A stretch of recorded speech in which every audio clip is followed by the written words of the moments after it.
The secret history of rock and roll is crowded with thugs and gangsters, cheaters and criminals.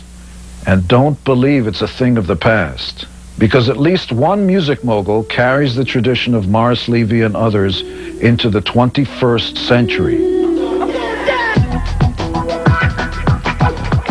The rise of rap music over the past decade has gone hand in hand with violence.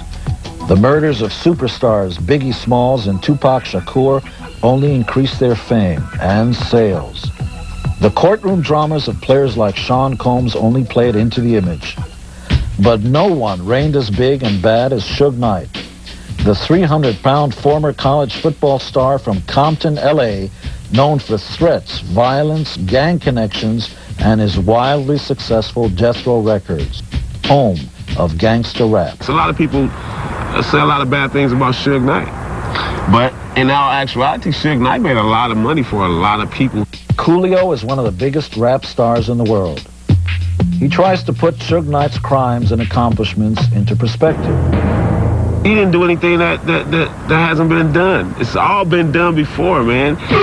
Well, some people did get killed, but you're talking about people getting killed that was a normal thing. I mean, record companies used to hire a hitman and have him on the payroll. William Nadelsater sees the parallels, the influence, and direct links between Suge Knight and Morris Levy. Morris Levy financed the startup of Sugar Hill Records, first company that ever did a rap song. It's hard to imagine that Suge Knight would be inspired by a white Jewish businessman in New York. But a lot of the same things happened back in the 50s. People have had their legs broken in Morris Levy's office. People have been held out a window. You know, I'm going to drop you. In fact, one of Suge Knight's most notorious incidents involves a balcony and the white rapper Vanilla Ice. Vanilla Ice was the Elvis of rap, which is what it was called back then. And he had hits. Ice Ice Baby was his big hit. Stephen Ivory has covered the rap scene for publications as diverse as Vibe and Billboard. He recalls a legendary episode in which Suge allegedly convinced Ice to sign over rights to his greatest hit. As I'm told, Vanilla Ice resisted signing these papers that would sign over the publishing to Suge Knight. So Suge Knight had him hung over a balcony of the hotel that they were in. I got the picture, you know, it didn't take a genius to figure out, you know, what was going on. Had him hung by his ankles. Signed over some points off of the record. It's worth a few $1 million. You get hung by your ankles, when you come up, you will sign your mother's life away. The world knows about it, you know, and it's like beating a dead pig, you know, it's just leave it alone. Vanilla Ice doesn't like talking about it, but he admits he gave at least some publishing rights to Suge Knight. I see where you're aiming. You know what? I'm not gonna mention anything else about Suge Knight. The new Vanilla Ice remains upbeat about his near-death experience.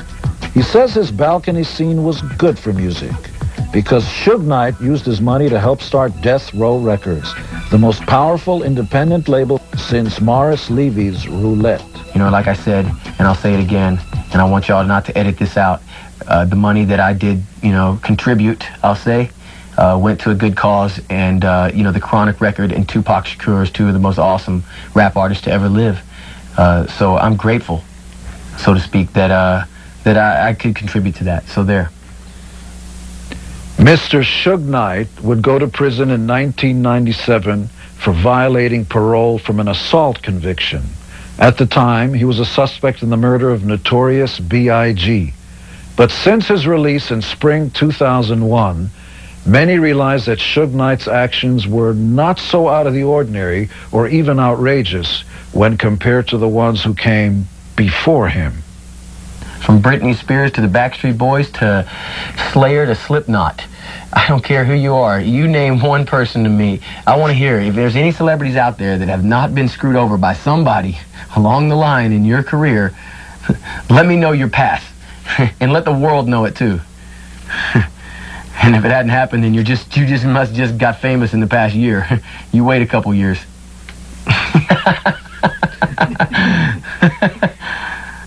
From the strong-arm tactics of men like Morris Levy in the 50s to the influence of Charles Manson, all the way to the 21st century rap world, the song remains the same. You see, rock and roll has a secret history, and you've learned a part of it. I'm Gene Simmons.